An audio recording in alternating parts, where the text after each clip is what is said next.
to now. I mean, he was looking for something back, wasn't he, for all this help that he gave the Soviets right the way through the Second World War and afterwards. Now, this whole episode spans, and Victor Rothschild's life spans the creation of the State of Israel. Do you think he had a role in that? Huge. Number one. He got the Russians to vote for the development of the State of Israel. Australia did. We had a good affinity with the Israelis, and we backed it. But if you look at the roll call of the United Nations, it stood up and said, we want Israel developed, and so forth. In 1948, this was. Australia was in, Russia was in, and that was Rothschild's payback.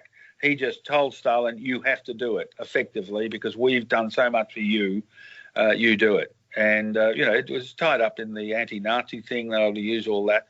So Victor created their entire intelligence network. I have that in the book, but that's absolutely correct. They're beholden to him for that.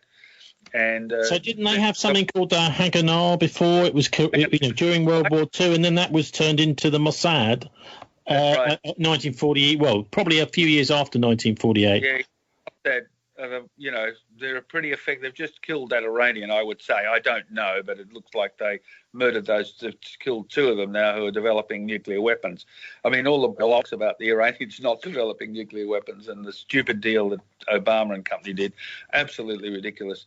Okay, well, that's a biggie. Most people seem to say that the Iranians don't have nukes, but the Israelis do. Of course they do. Of course they do. The Israelis have them. I mean, but the Iranians have them they're building them all. They haven't stopped. It's total rubbish.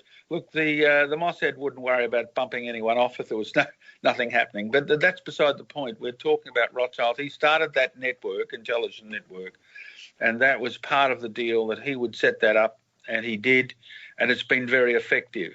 Just as a sidelight, my good mate Jack fought for the British in the Middle East, and then when the fight for Israel to be developed, he joined the Haganah. So he was fighting against the Brits effectively.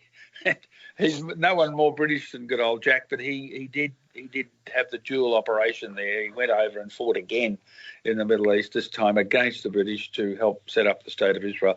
And the Brits didn't want Israel for one particular reason. They weren't anti-Semitic. That's ridiculous. They wanted it because they didn't want it because they had such terrific contacts in the Middle East and setups in Saudi, Lebanon, everywhere, Syria from World War One. They did not want a rogue state implanted into the middle of the Middle East that they had no control of. And that's why they were very much against the development of Israel. No, I mean, I wonder because certainly the United States and Britain, mainly the US, who were the first to recognise the State of Israel, and today, of course, there's something like $30 billion a year shoveled towards Israel from the US.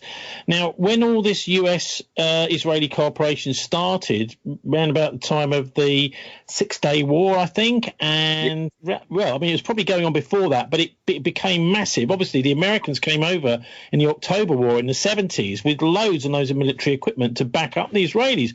I mean, this is still during the Cold War. Surely the Russians at that point are saying, well, we want nothing to do with these Israelis. They're our enemy.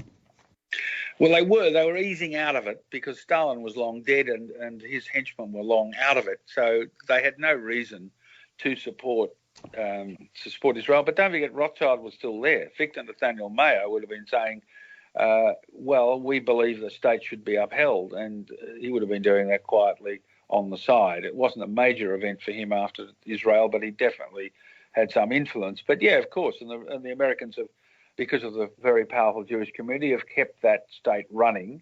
It's interesting at the moment, though, whether they've pulled off a coup or not with all those other states supporting Israel and becoming friends, quote unquote. Very interesting time, actually. All the other peace accords have fallen apart, and we don't know what will happen under Biden if he is actually elected. because he is in the pocket of so many people, particularly the Chinese. So it's a much bigger picture. Well, before we leave Israel, I'll ask you to look in your crystal ball and tell us what you think may be happening over there. Because, as you said, many of these Gulf states, which have been quietly negotiating and very friendly with the United States and the West generally, are now openly siding with the Israelis against Arab states like Syria, etc.